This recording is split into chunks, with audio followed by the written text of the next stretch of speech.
Start the stream. Sure. All right.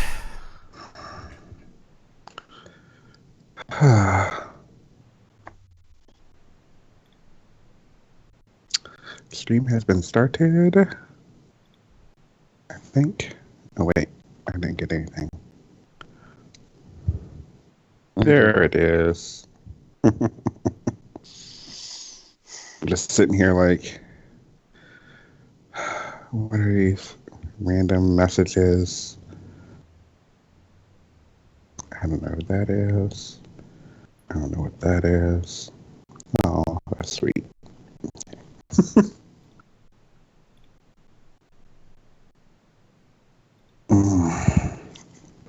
Anywho.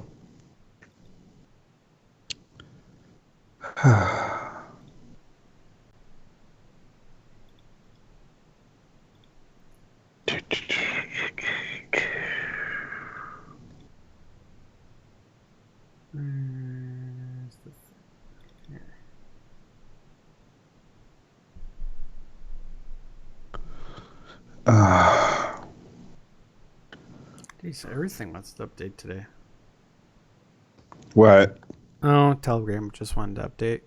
I had to update Skype. I had to update OBS. Womp womp. Why isn't this updated? April's just not a good month. Never mind.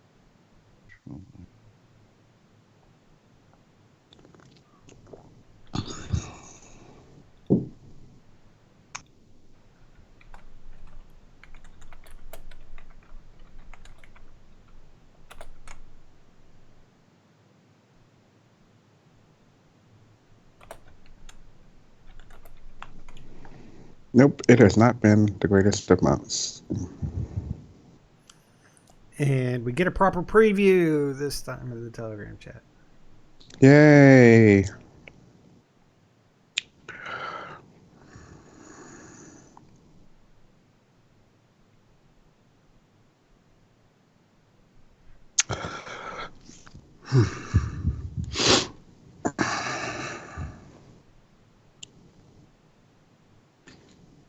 Lovely.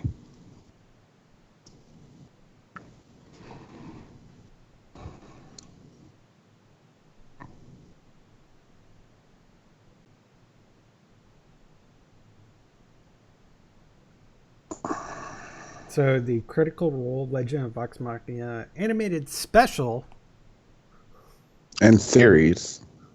they ended of their $750,000 campaign. Goal. They ended up with 88,887 backers, me included. Mm-hmm. Pledged $11,385,449. Wow. Well, it's a popular thing, isn't it? I'm sure. I mean, So we're getting not just getting their animated special from an adventure they had before they started streaming on Geek and Sundry, but we're getting that in 2 episodes versus just one animated special, and we're getting 8 episodes of the Briarwood arc, which, when they did start streaming, was kind of like their first main real big adventure, because they ended up with, they kind of had like the intro one, which is really just picking up where they left off in their home game. And then they had the Briarwood arc, the Chroma Conclave. ow, I can speak. And then they had the Vecna arc. Mm-hmm. So, and then of course, but one of my favorites was they recently did, because of because of something that happened in the very last episode of the first campaign. They had to do it. They did a live show where they played what they call the search for grog. Mm-hmm. Because this is what happens when a dumb Goliath, despite being level 18, 19, 20, pulls a card from the deck of many things. Mm-mm. Womp womp. Ooh. Womp womp. It was hilarious. Of course, and then Matt just had to throw in something, which ended up now they kind of have a loose thread of a tale of the search for Bob, which is a long story. You'd have to watch the episodes. Yeah. It's great. Right.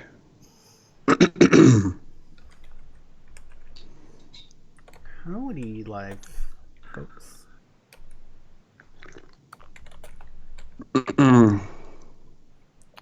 All right. After a couple weeks, we're back. Barely saying anything. Although, yep. I'm not sure how much I'm going to have to contribute, but I'll probably ask questions and such in this episode. We'll see. Mm-hmm. We'll see. You never know. Who knows? Shall we do this? I am ready. Okay. I'm going to hide that. I don't care about that. Do this. I'm going to try this, but it's probably not going to work because it never works. Maybe it will. Now that Skype is updated. Maybe. Who knows? Let's see here.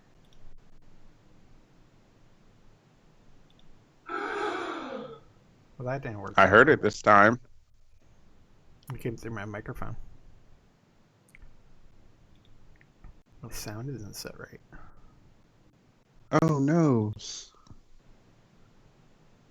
We're going to set to this. There you go. But it was appropriately, you heard it. So that's actually good. And it's not seeming to crash. So maybe the update fixed the audio sharing issue. The only thing is they still haven't found out the freaking way to just share the sound. Nope. Stupid thing. Not this time. Sorry about it. Oh well. We'll see how long this lasts. But all right. Let's do this sumbitch. We got about an hour and a half or less. Okay. Okay, let's go. All right. And a 3, and a 2, and a 1.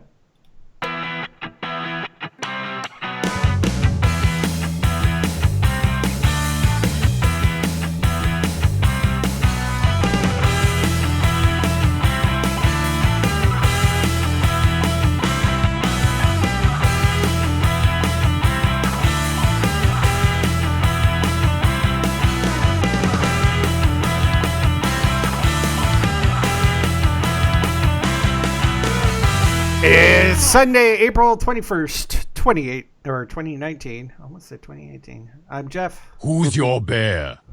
That's right. I am your bear. I'm Damon. I don't brew the tea, I just serve it. And that makes me Gary. Don't hurt nobody with your bad self. Welcome to Cubs Out Loud, the Bear Podcast of Indeterminate Length, episode number 505. And needless to say, April hasn't been that great of a month for us. Shit's been going I'm sure down. We'll find out more. But that's for, what, next week? Maybe. Possibly. Next week. We'll see. Next week. If everything's working out fine. In any case, today, after... Hey, don't get me in here acting silly now. What the hell was that? Yeah. What are you, what the... What the Siri, fuck is that? Stop. Hey Siri, stop. Oh my god.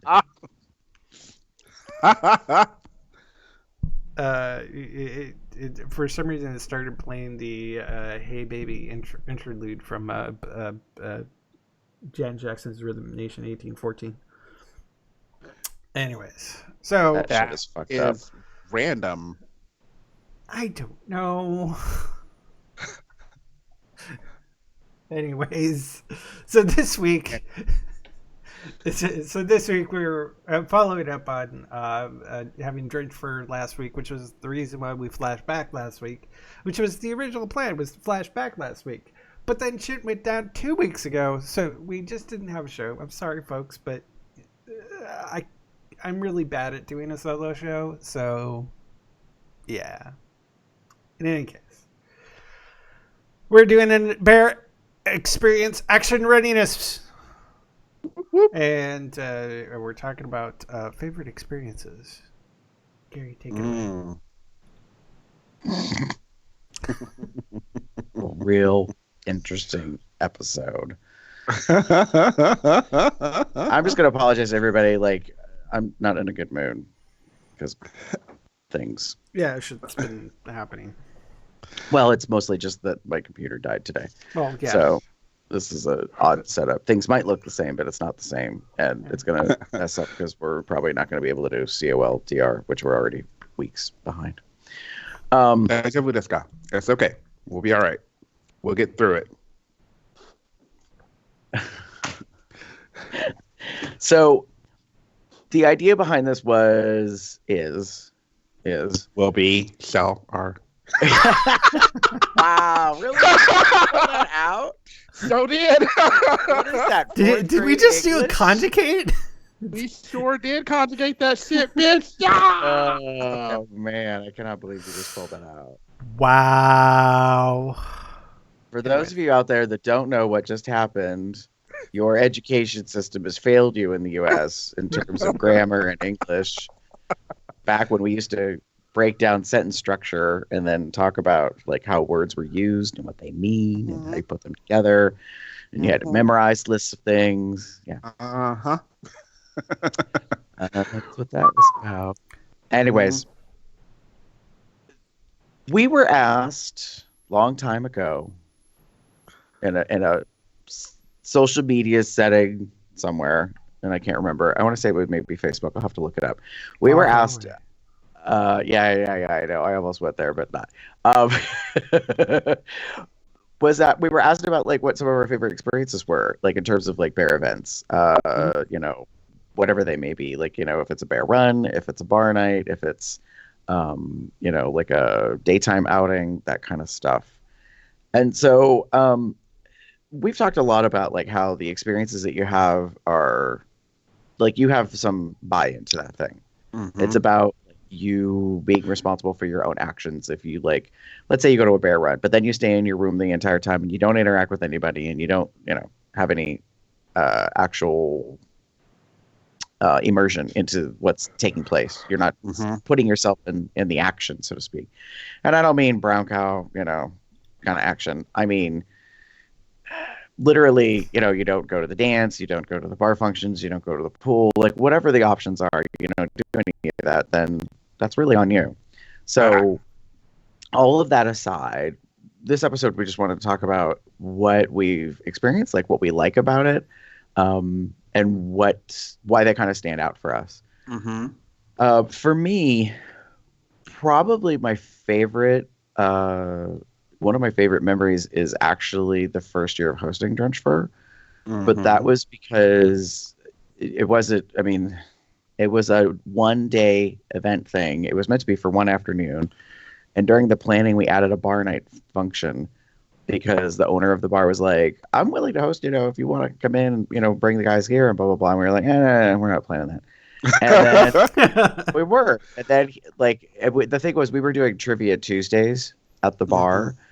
So they were doing like a kind of like a hyper version of Trivial Pursuit. And so like everybody gathered and your table was a team. And so like you would answer as a team. God, I really miss those days. And because it was an alternative like activity, it wasn't Yeah. typical. So yeah, you went to the gay bar, and yeah, like you might have a drink or two, but like they would put like some little chip kind of bowls out at each of the tables and snacks and stuff, and it was just fun. And anyways, after a couple of weeks, that's where we were doing these meetings. The very first year, John and I, Lee, the owner, had said, we can host it. We're like, no. Well, of course, he wears us down after a couple of weeks, and then he ups the ante and he says, "I'll feed you for free." Ooh. Oh, Ooh. wait. Hold on. Oh, Hold wait. Right. Hold- right. The magic oh. word, baby. So Lee said, "I'll We're do like- a spaghetti dinner. I'll do a spaghetti dinner for everybody that comes to the bar." Which, looking back on it now, I was like, he wasn't stupid. Like, he gets a lot of people in the bar, but he also feeds them super cheap because pasta, sauce, relatively cheap. Meatballs was the only thing that was going to like cost anything. Yep. And even then, he went with like store bought, not Mama Leone handmade kind of shit. Kept it easy in order to feed a ton of bears. Right. Because but none of us could have flew for a ton of bears. Right, but none of us could have predicted the turnout, and so this is why it's my favorite memory.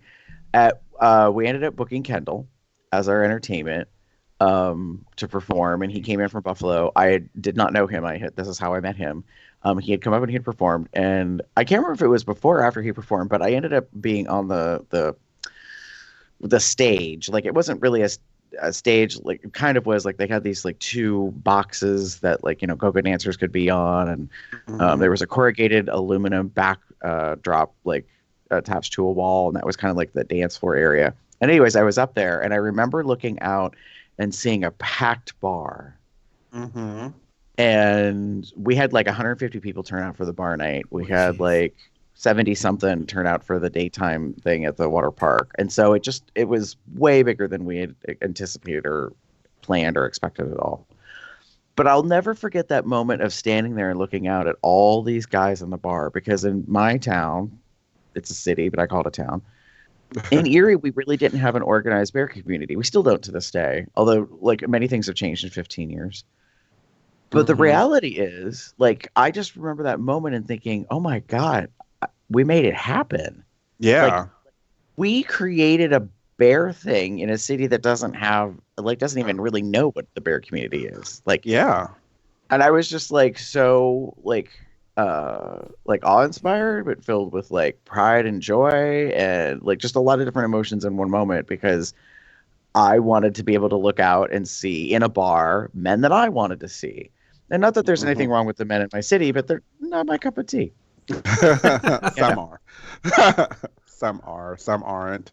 Or they're closeted. Or anyways. So this was also 15 years ago. I was very much into the hyper-masculine kind of phase of the bear community. So, it was just this pivotal moment in which I was able to look out and be like, wow, like there's nothing but like beards and bellies and butts as far as the eye can see in here. It's amazing. Hallelujah. And so it's one of a handful of memories that really, really stands out to me, that I was like, this is crazy. Like, this is actually a thing. Like, it really speaks to, if you dedicate yourself to something and you want to make it happen, you can manifest it, but there's a lot of work that goes into it, and it's not done alone. In that time, John had come to me with the idea about the water park. We expanded on it. It was mostly the two of us working on it with a couple other people providing some input, but then like the bar hosted stuff, and like Norm was the sales manager at the hotel that was able to get us a rate, and the other local gay bar participated on Friday night for the early arrivals, and Kendall was the entertainer. I mean, like, there was so much that helped make that happen. It wasn't just me. It wasn't just John. It wasn't just the two of us. Like, there was a lot more to it.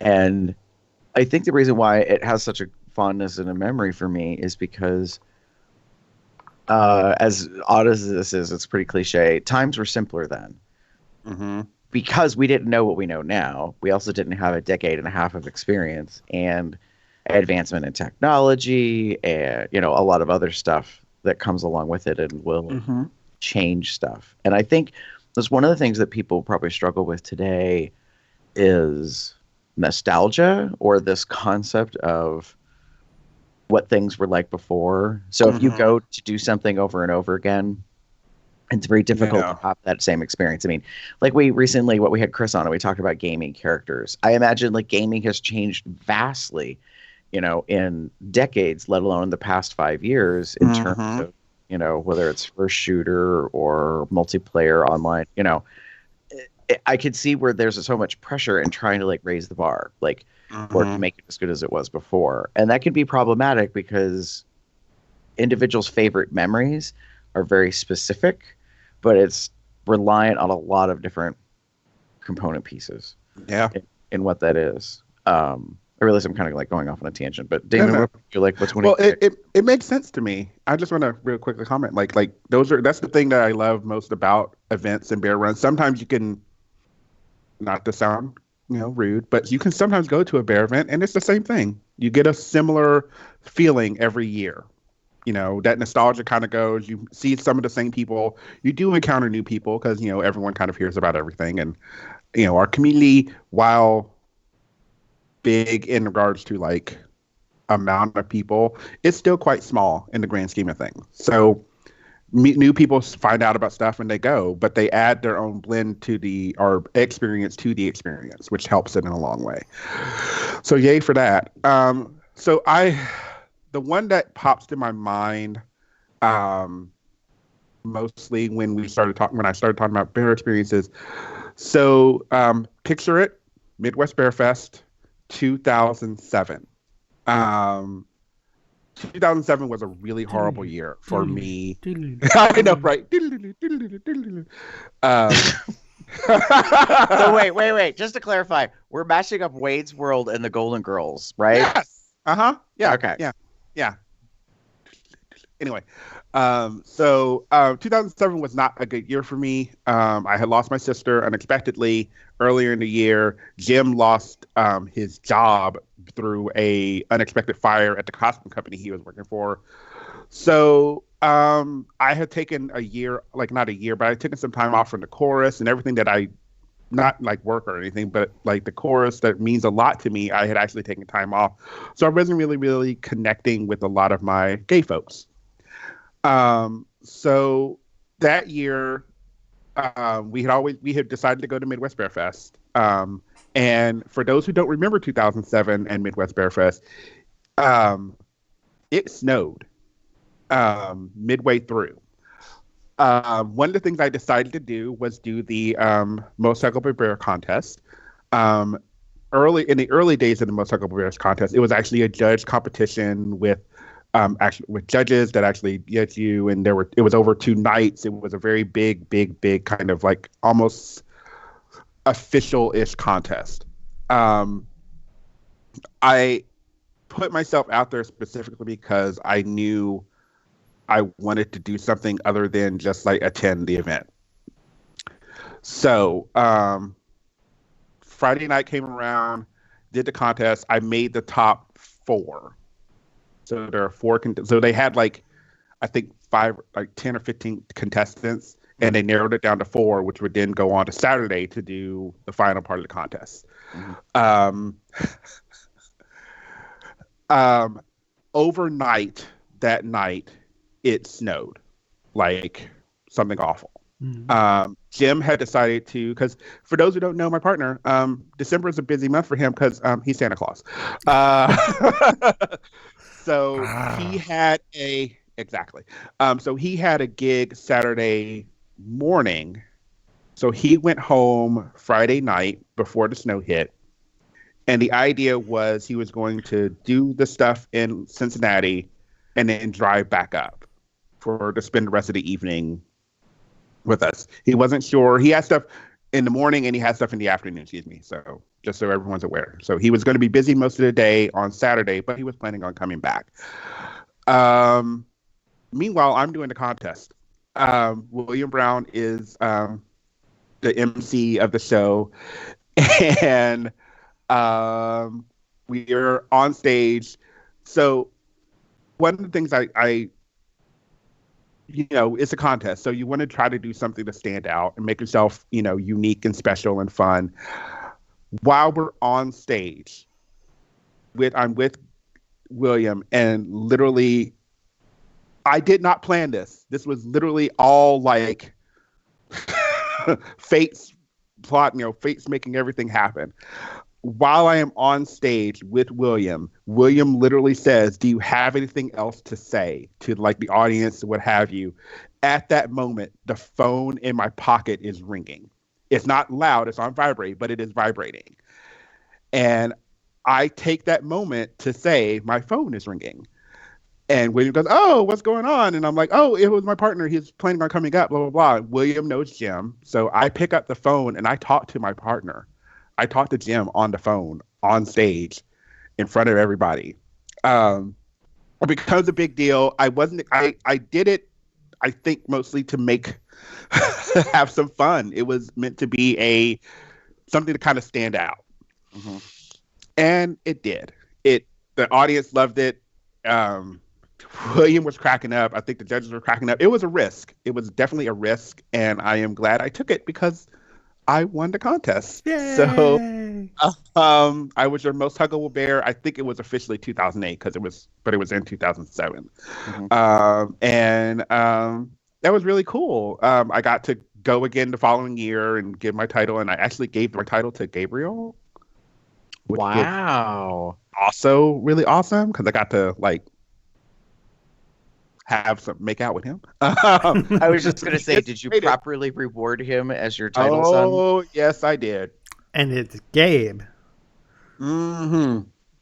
Anyway, but yeah, that was that's one of my fun memories, mostly because that wasn't a really good year for me. And to have it go out in that fashion and kind of have fun. And the event, that was the early stages of Midwest Bear Fest. It was still I think it was the Clarion then.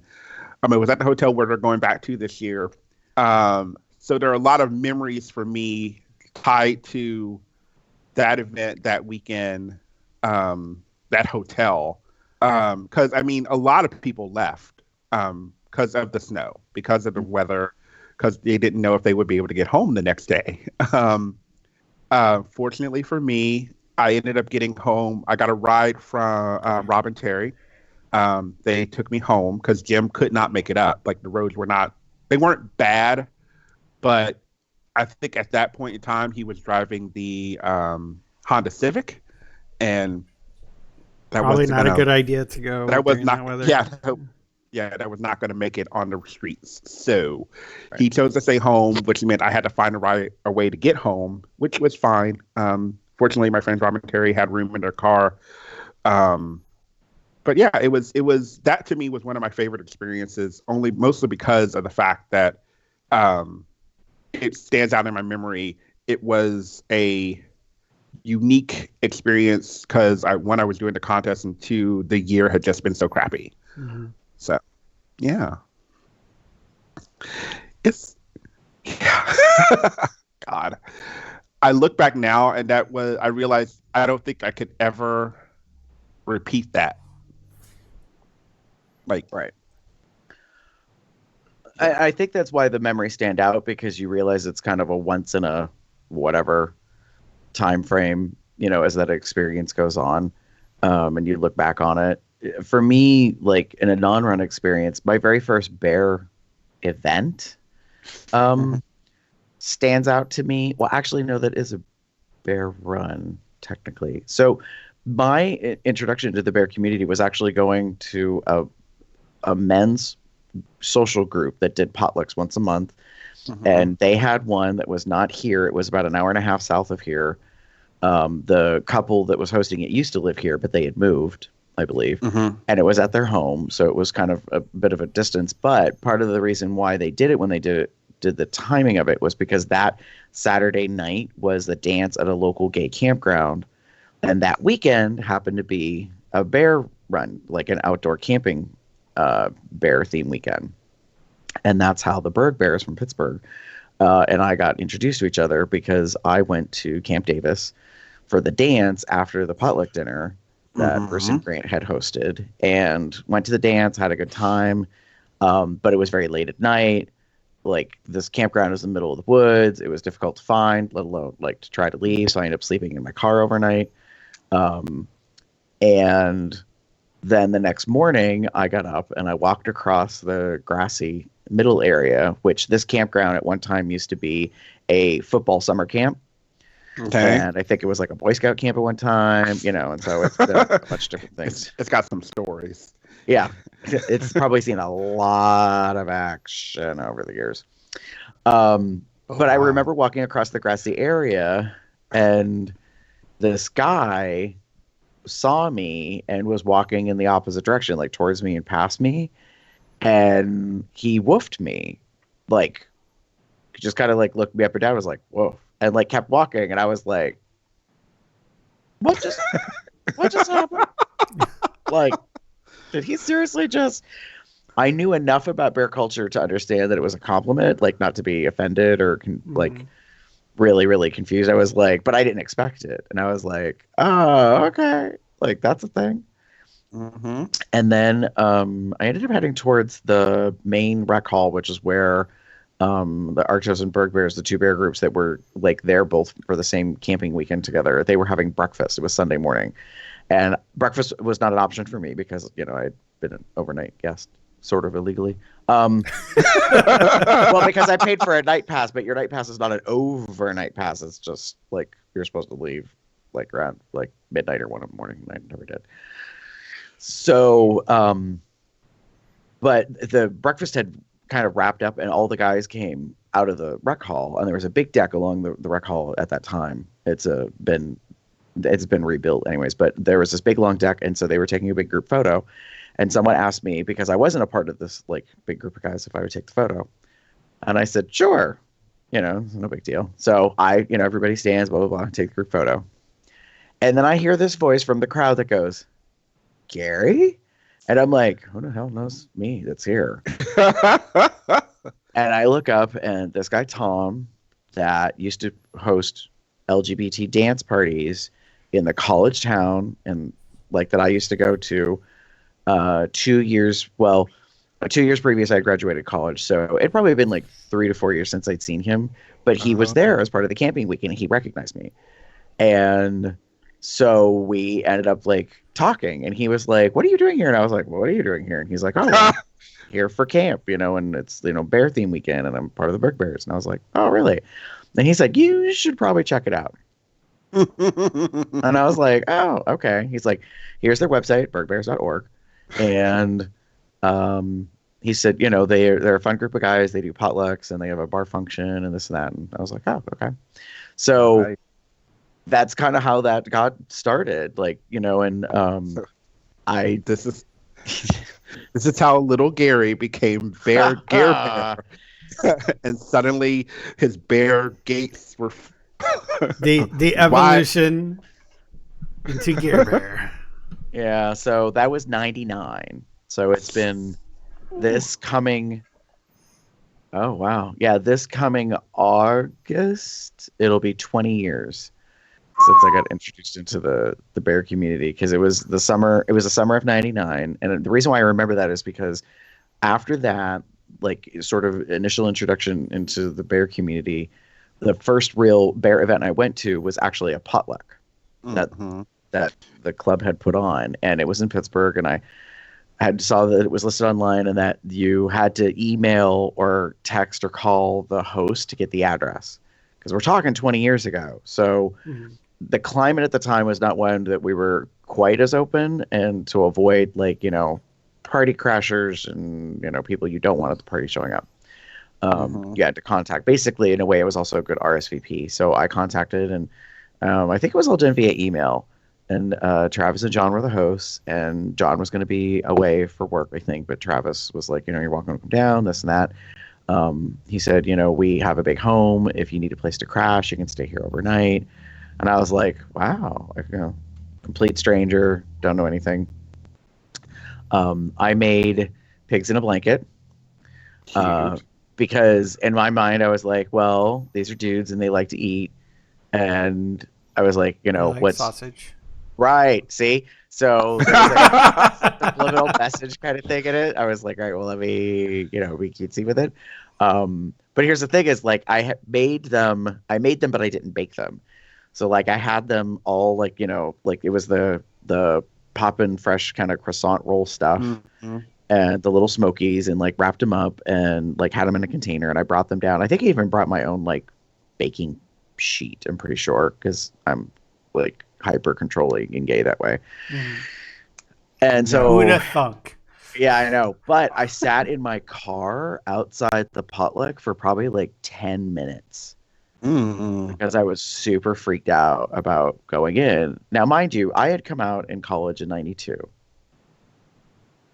But I spent like 7 years struggling with my gay identity because I didn't feel like I fit into the gay community. I came out in the Madonna sex book era. I came out in the where everybody was young and thin and like now we'd probably refer to him as like the Abercrombie and Fitch, like Calvin Klein model. Yeah, like everybody, like there was just this look and this aesthetic. And being a chubby boy all my life, I just really kind of didn't fit into that. Plus, the gay scene at the college town that I was in, like there were some gay parties I went to, but the people were busy doing drugs. Like looking back on it now, I can say that I didn't understand at the time because I hadn't been like open to that or understood. So, you know, I had been going to parties, being bored out of my mind in a living room and just kind of wandering the house. And it's like, oh, so people are having sex in the bedrooms on the third floor. These people are playing poker and all sorts of like card game gambling in the kitchen.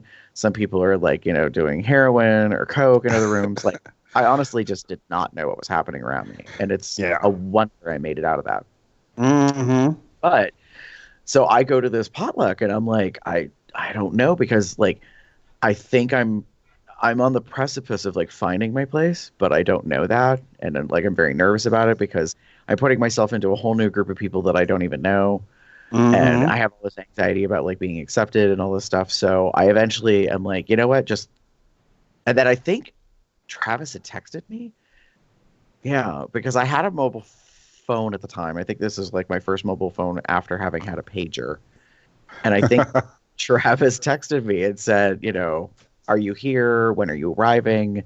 And I said, I'm here. I'll be in a moment. And I think he replied and said, I wondered if that was you, which means he had actually like looked out the front door or whatever and had like seen my car. Seen some car sitting there with some like dude in there that's like holding his his thing of pigs in a blanket, just like sitting there. Like, what am I gonna do? What's that young cub doing there? Just sitting there, looks like he's just building up some courage to enter the establishment. Yeah, the den of iniquity. I mean, I didn't know what I was walking into, but I, you know, got the stuff and I came in, and Travis is such a blessing, and he was so warm and gracious and kind, and you know, and he was like, "Sure, in the oven for you." Right, and he's like, "We can put them in the oven and this and that," and it was just a really good first experience. I also was like new meat on the market because I wasn't from the area, and that was a little overwhelming.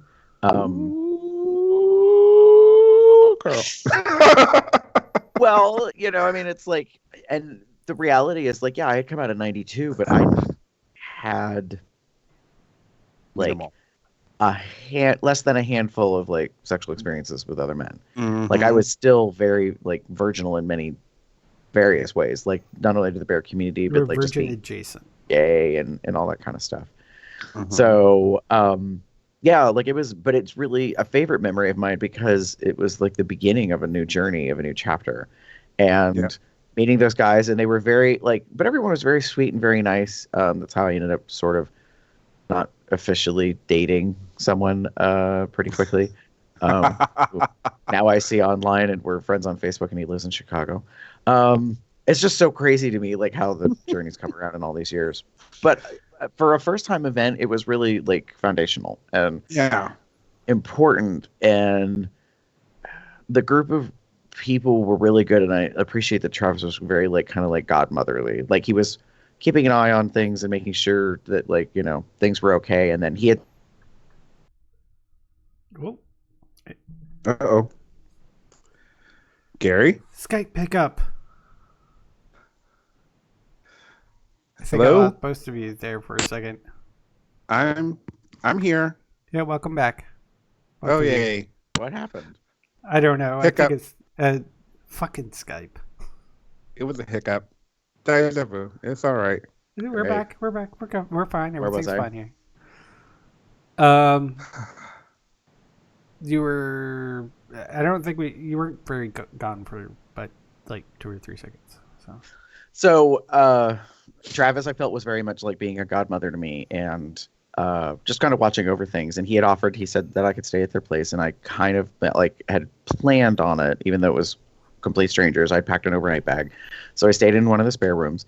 I was not prepared for the fact that what I did not know was that John and Travis were in an open relationship, and that the rules of the open relationship were that when John was away, or either of them were away, that they could play, and that Travis was going to have a romping good time in the master bedroom across the hallway with the doors closed for about 3 hours after the party ended.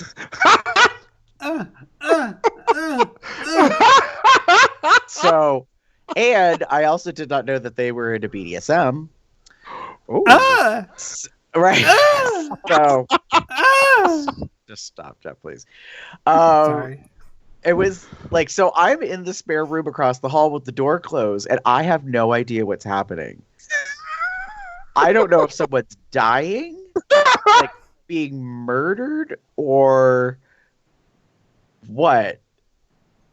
And the other thing is, they lived in this beautiful old turn of the century house, and Travis loves Halloween and haunted things. So it very much felt like I was living in like the Addams Family / Munsters mashup kind of home. Travis like did, furniture restoration, and it was a Halloween. I think it was the September or October potluck. I think it might have been the October potluck. So it was already Halloween themed, like, and the house is already like really dark. I mean, it was just, everything was culminating in this, like, have I put myself in a real life, like, horror film kind of situation. So the next morning, Travis, at some point, I finally like went to bed and fell asleep, I believe. And the next morning, I'd get up, I'd come downstairs, and Travis was already up, and he's like, would you like some coffee? I was like, I don't really drink coffee. He's like, okay, well, I have plenty of tea. So he made hot tea, and we sat in the back room, which was called the Tiki Room. It was like an enclosed porch area. And we sat and probably talked for, 4 hours or more. Wow. And he just asked, like, about me, where I was from, and my experience and stuff. And he also lovingly said, so I want to apologize because I think I didn't explain things and you didn't know stuff before you came here. So my husband, John, is away, and he and I have an open relationship. And I probably had a very blank look on my face. And then he was like, okay, do you know what an open relationship is? And I said, no. So I got educated on like open versus closed relationships, what that dynamic means. Right. Open. These pages.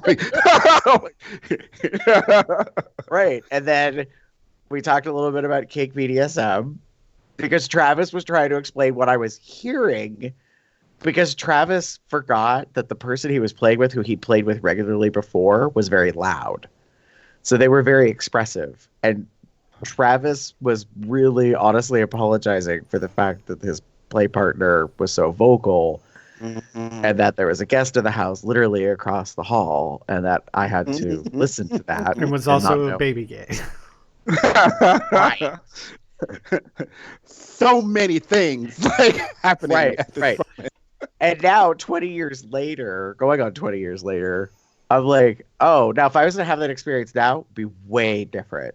Like, depending You'd probably on go check to see what was going on so you could watch. Right. Like depending on who the people are, I might actually just like walk in and become a voyeur and observe in the corner, or join in, or, be a sassy bitch and be like, hey, could you like put a gag in his mouth at least? Like, some of us are trying to sleep here.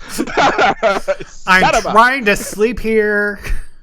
Can you put a gag in his mouth? Sleep. I'm not trying to yuck yum. I'm just trying to get some sleep. That's it. Right. I got a flight in the morning. Can you please calm down? Or just walk in, find the ball gag, put it in yourself. So I'm gonna go back and just leave. Yeah. So anyways, it was a formative, like, first experience in the bear community that was not related to a bear run, but it was highly educational. It was also a great soft landing in the very beginning. And sometimes I wonder about that for people. I think that we lack that awareness. So we just had Drenched Fur 15. And there were some people that it was their first time event. They'd not been to an event before or to our event. And my hope is that they enjoyed it. But I also know that we don't get everything right and that we make mistakes. And sometimes we make decisions that are based on various factors. And, you know, it can put a hamper on some stuff. Oh, yeah. And people get a little itchy about change. You know, if we alter things, they might be like, well, why did you do that? Like, I liked it when you did it this way before. So, Eric, the live chat. I have a gag in my bag if you need one. Right. So I'm sure there's plenty of people out there that think I need to be gagged, but so I heard that. So so it was a good formative like first experience, and now I try to remember that, but it's difficult. I think the more you're removed from things, you forget what it was like to be nervous, to be like not out, to like have not had this experience before, to not be in a space.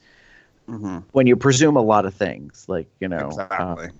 Like when people ask questions about like, you know, what's going on. So for an example, like at Drenched Fur this year, we had a new attendee orientation session on Thursday evening.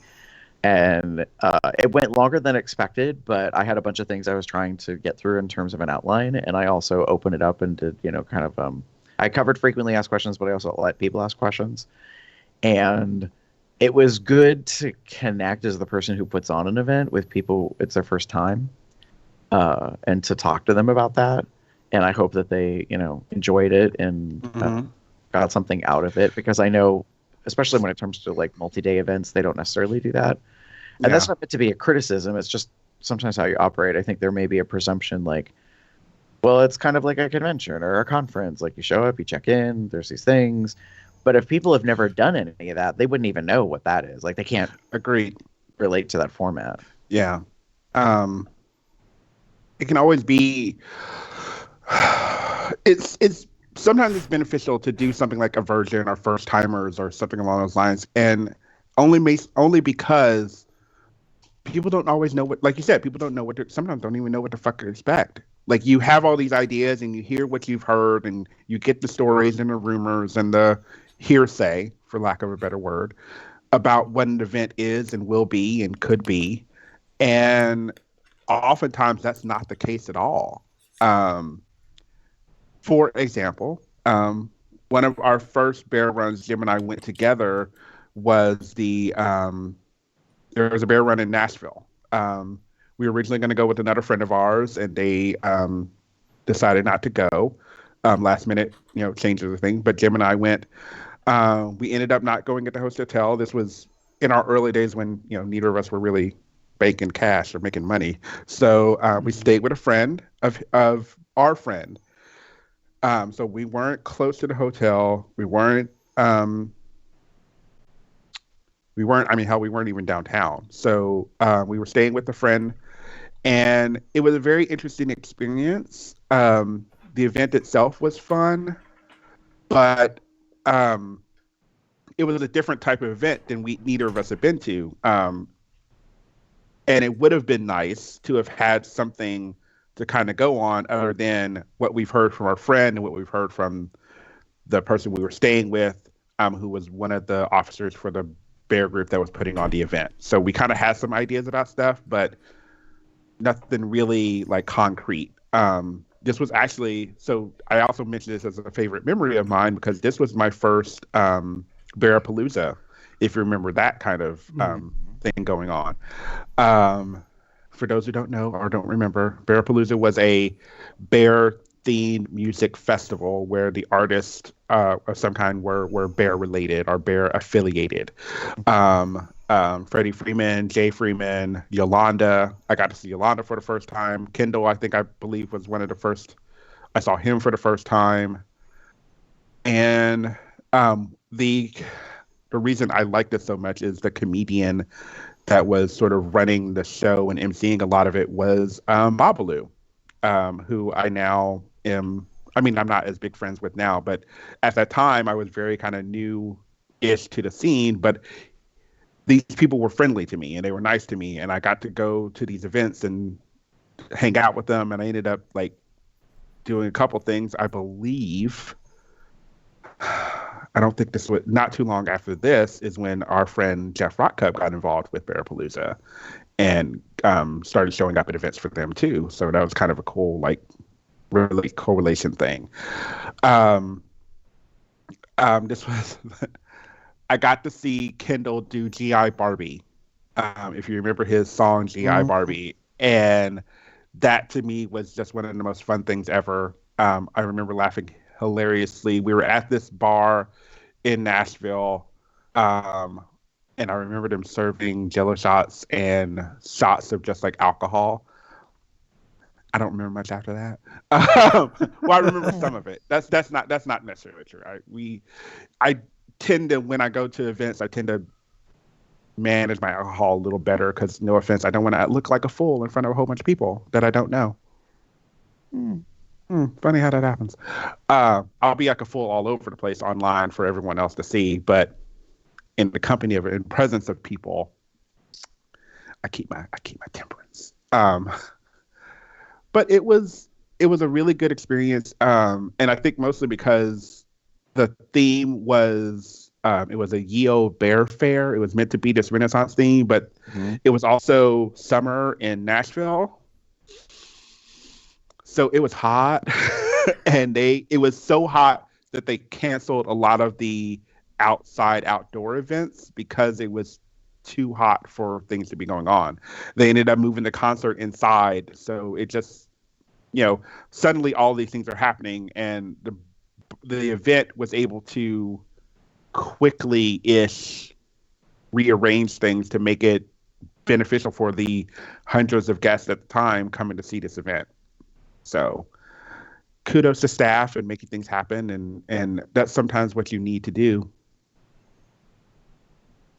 No, I agree that you have to be able to accommodate things as quickly as possible, on how to adjust in the moment to it, and not just as like the individuals that are putting on the event, but also like the attendees, in understanding like you're going to something and then like things kind of change or go in a different direction. One of my other favorite memories actually is more recent. It's from 2 years ago. Damon, I don't recall if you were there or not, at Midwest Bear Fest when they did the movie outing for the Star Wars film. Star Wars. The reason why it stands out to me is because I've been to a lot of like movies, with crowds in the movie theater, and I've been to like first night, the opening night kind of stuff. I haven't been to one where there's like mega lines, which I'm okay with. But I know like when you go to these like big epic kind of like film franchises, like now Marvel, Harry Potter, Star Wars, like people will dress up in character, they will, do certain things. And so to me that was similar but not the same to go to a bear run where they did a movie outing and they rented out the entire theater and packed it.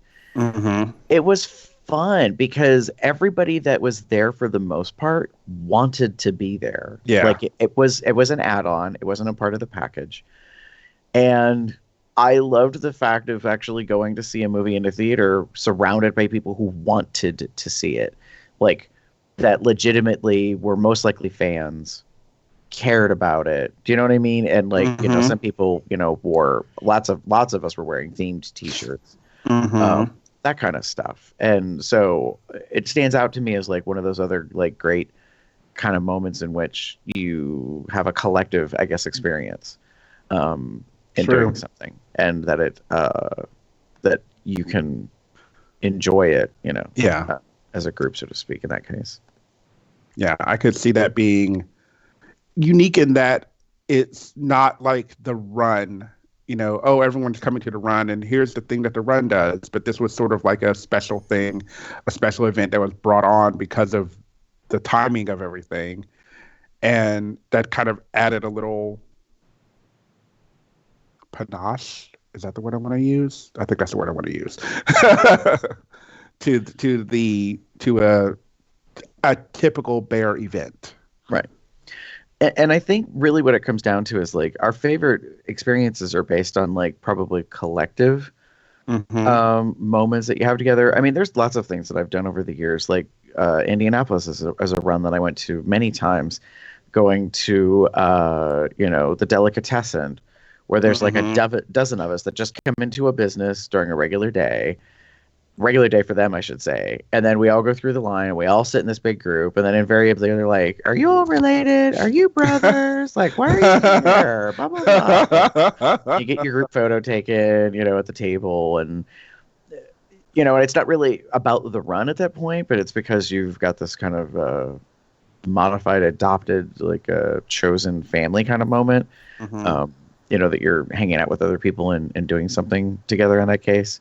Like another memory is going to Hibernation in St. Louis, and my dear friend William being so drunk that he forgot that he offered I could stay with him on Sunday night because I'd already moved out of the room with other friends. And the thing about Hibernation, if they still do it, they have I can't remember what they call it. If they call it the winter ball, white ball. Anyways, they have this like bar bash type dance event on Sunday night because usually, well, at least in the past, they've moved the dates around. Hibernation at that time was Veterans Day weekend in November. So Monday being Veterans Day, I think was like the whole thing. And so they got people to stay over Sunday night to Monday. Not everybody, but a bunch. And when you went to JJ's, the bar, the first 2 hours, I want to say, or the first, maybe, yeah, I think it was like the first 2 hours. Like, so the event went from like maybe 8 p.m. until 2 a.m. or something like that. The first 2 hours were open bar. So you paid a hefty fee. Like it was like $30, I think, to get into the party. But it was free drink. I mean, it was all well, like anything you wanted above, you had to pay extra for. But it was basically free drink for 2 hours. And then after that, you paid like a discounted fee for drinks unless you just walked in. So financially, it could really work in your favor if I'm remembering all these details correctly. And William at that time was on a rum and coke kick, and he got smashed. Hammered. As he said later, the captain did me wrong, and that's all I got to say about that. As a reference to Captain Morgan. It was a very interesting experience because that was the weekend I met David, who I dated for a while in St. Louis, who's a real sweetheart. And like there was some drama with his ex. And anyways, so like it was at the bar on Sunday night and like there was a little bit of drama. The ex gets in my face, blah, blah, blah. David's embarrassed. I don't think it's that big a deal. Well, he's basically there drinking. I decided to stay the night, but I don't have a place to stay because my roommates who I was sharing the room with had already left. And of course I, didn't have money to afford another hotel room night. And then William was like, oh, well, you could stay in my room, blah, blah, blah. But then of course he like ended up disappearing back to the hotel and passing out and like never was available to stay in his room. So I stayed with friends of his, Bud and Andrew. God bless them. So, I mean, it was just such a crazy, wild experience, but it really stands out to me. One of the guys that had kind of offered to give me a place to stay, we'd gone back to the hotel, and one half of them, because, well, they're married now as husbands at the time. I think they were engaged, was in the play space. But he had taken all his clothes off.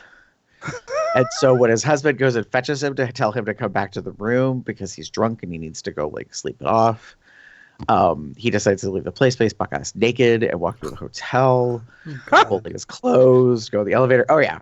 I mean, like, crazy experience. But also one of my favorites because I was like, how am I ever not going to remember that? Oh like, my God. I was just like, okay. Like, and all I kept thinking was like, I barely know these guys. They're being so nice and gracious and letting me crash in their extra bed in their room. Like, because they know William and they realize that like I kind of got stranded and it was so funny. Oh man. Oh, it was so funny. Oh, that's so fun. That sounds like a fun time. Yeah, I mean, it's like, you just, there's, I think that, the experiences are really mostly about like the emotion of the moment, like the camaraderie aspect. I remember the first time I went to Claw, and I went to the smoke tent and hung out with Chess and watched somebody got flogged over in the far corner.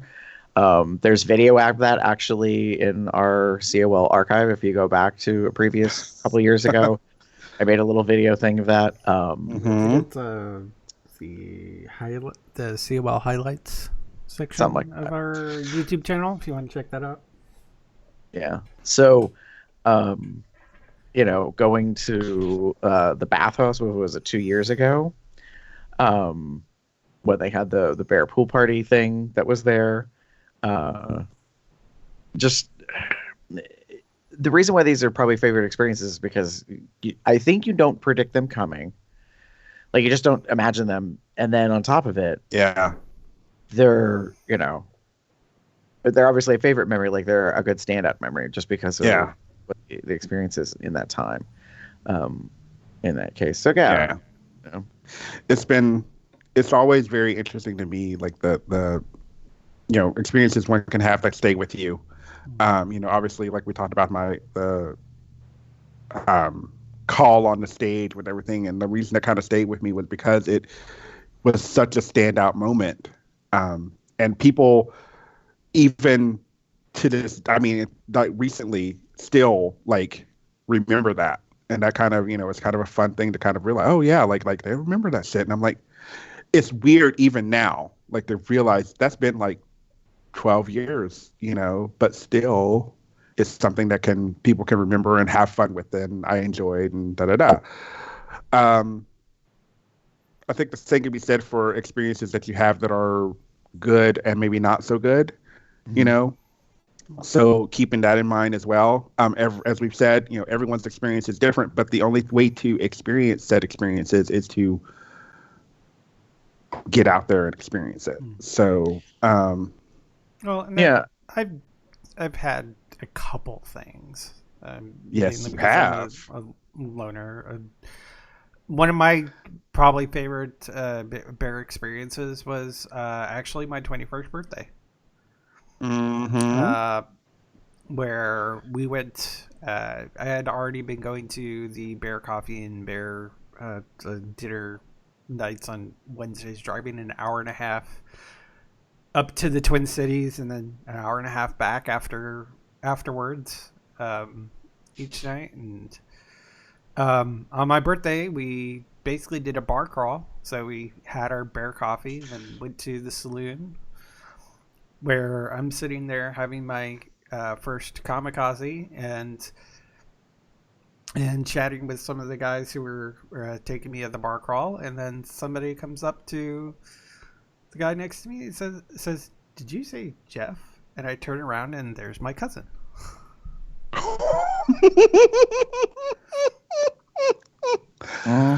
And so he joined us.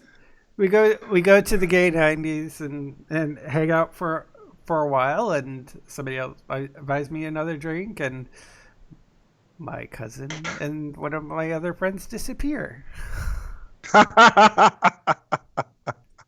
Funny how that happens. I don't have any idea what happened there. We go to the next bar.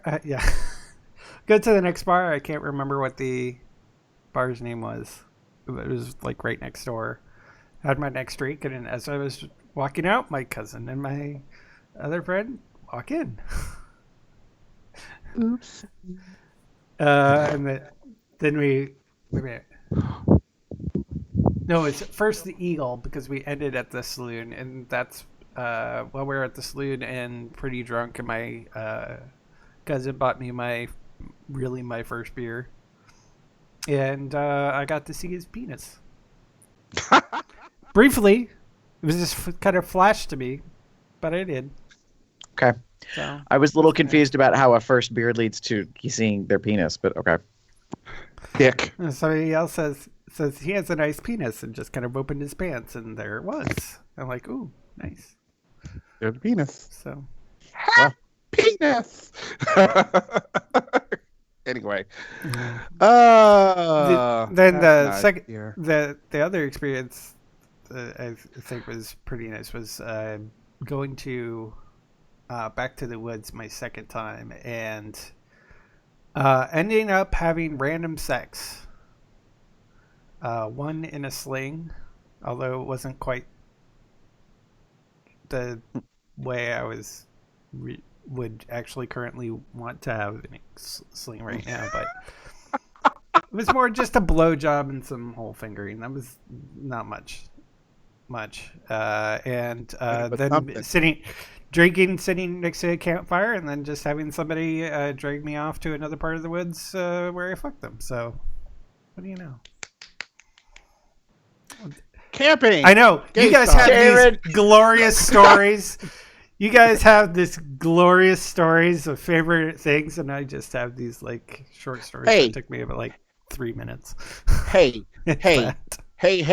Now, just because like some of us don't get twisted. Some of us have had some very fun, sexy experiences that stay with us, but I chose not to share them on this podcast. I have a couple. I understand, David, where you're coming from on that. Because, yeah. Of course, my the library of fun events or favorite events is not as big as you guys have, I'm sure. So. True-ish. I think, and that last one was over 10 years ago. So. Hey, my first, the one thing I experienced was 12, like something years ago. So again, 20 for Gary. Like it's things like that but they are memorable, and they are fun, good experiences that you have that probably you enjoyed. I'm hoping you enjoyed. I mean, I don't know about the other guy because he ain't here, but I'm assuming you had a good time because you 3 remember guys, it. but still. Oh. Okay. There was 2 guys involved in the sling thing, and then it was just the one guy I fucked. So, well, I mean, I went to gay camp. Oh, good gravy. Well, I started working at it. No, that's not true because I already talked about the first time I went to gay camp. But then I ended up working for one for a couple of summers. That had a whole lot of interesting experiences. And then there was the time I went to the campground up in Canada that I didn't know anybody. And then, I don't know if I could say this. All right. I will put it this way. If memory recalls, the owners at that time, who I think are not the owners anymore, one of the owners and I had fun in the woods within the first hour that I got there. Because he was hot and I was good to trot. And like later, he kind of like had made comment that there were trails, and I was like, oh really? And I had already been working at another campground, I think, prior to that, so I was aware of what that meant. And he was showing the features, and I appreciated the features. I appreciated the amenity that he offered. So is that like let me show you the trails? Is that like the new come online? Like come in line. Coming. Yeah. Let me show you the trails. Yeah. Or let me show you the trail. Just happens to be a treasure trail. Anyways. So just saying. God, I haven't thought about that so long. All right, we need to wrap this podcast up. Yeah. Okay. Anyways. Guess what, folks? That's the end. Question mark.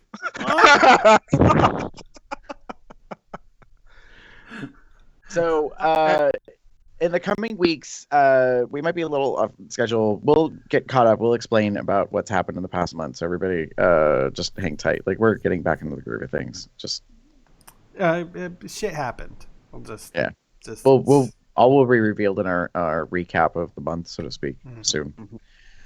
In the meantime, there are plenty of ways to contact us. You can go to our website, cubsoutloud.com, leave a comment to the blog. Shoot us an email at cubsoutloud@gmail.com. Leave us a voicemail secure, otherwise at 361-COL-TALK. That's 361-265-8255. Put that in your phone so you can speed dial it. You can find us in many social media outlets such as Instagram, Facebook, Tumblr, Twitter, and of course on YouTube. At Cubs Out Loud in the appropriate place of the URL. I don't know. How's the Tumblr thing going, Damon? It's still going. Still going. Cool. Yep. Excellent. You can always join our live Entourage chat where occasionally there is Tummy Tuesdays. Go pig. And Tushy Thursdays and Flasher Fur Fridays and Wet Wednesdays and Dick. Yeah. Not Right. not as often as when it first began, but you know that's fine. It still happens. So it's just not as common. That's fine. But join us there at tinyurl.com/telegram-col. You can find out when we are broadcasting all these in our events at tinyurl.com/calendar-col, and you can subscribe to the Google Calendar there. You can get some merch such as, we got 3 good examples right here. We've got Gary in his VC3 logo shirt. We have and hat. That's true. And we've got a Damon with the Consent is for Play Bear shirt or sweatshirt. It's the hoodie. Yeah, it's the hoodie. Mm-hmm. And I have a Design by Smashy. Now that we're sticky, here's your cookie shirt. So we got plenty of different things. If you have any suggestions what you would like to see on our store, please let us know at Zazzle.com/CubsOutLoud. You can also become a patron at patreon.com/CubsOutLoud. We thank you so much for all you patrons who have supported us through this past over a year since we launched it. It will really help in the costs of hosting and hopefully eventually soon here maybe some upgrades to my PC so that we can make sure that we're doing very well at this whole streaming thing. Yes. You can rate us on iTunes, subscribe to us on Google Play Podcast, and also Spotify. Ooh. I haven't checked back on that, but I did submit us to Spotify. You can also give us a thumbs up on Stitcher. You can find me anywhere on the internet. It says Box, Box, Puppy, Box, Cub, Box, something or other. You can find me as TheaterCup79 on most Bear sites and also Facebook, or you can find me as pup_umbra on Twitter. If you would like to get in touch with me, you can pretty much find me anywhere online as GarBear73. That's GARBEAR73. And with that, hold on, I need to do this. There we go. Say good night, everybody. Good night, everybody. Have a good one, y'all.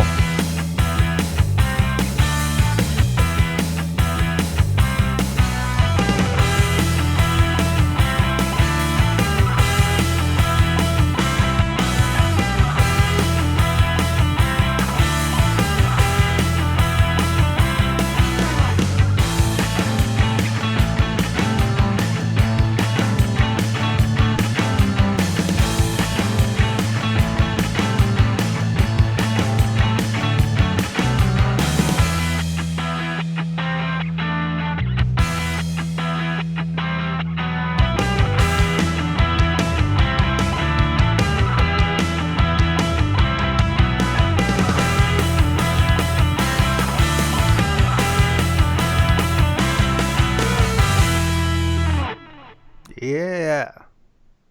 Ooh. That was a show. Oh. Not so rusty. A little rusty, but not so rusty. Something like that. Oh, I should probably.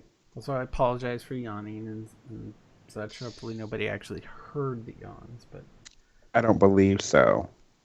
But it's you're heading to work soon, so it's yeah. understandable. And I was up till about 3 in the morning, so Fuck. You have fun with that. I went to bed at midnight. No, wait, 12:30ish. Actually, technically, I didn't go to bed. I fell asleep. Well, I fell asleep at like 11:30, 12 o'clock. And do keep in mind, I get off work at 11 p.m. Central Time, midnight Right. your time. So as you were I going understand. to bed, I was just getting off work. I was up for another 4 hours. It's okay. It's all good. Speaking of which, I'm gonna go use one of the urinals. Be right back. Okay.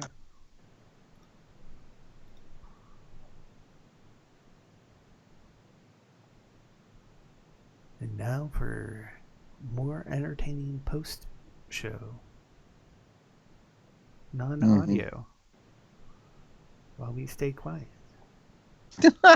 Listen to you. Well, I'm getting ready to stop streaming.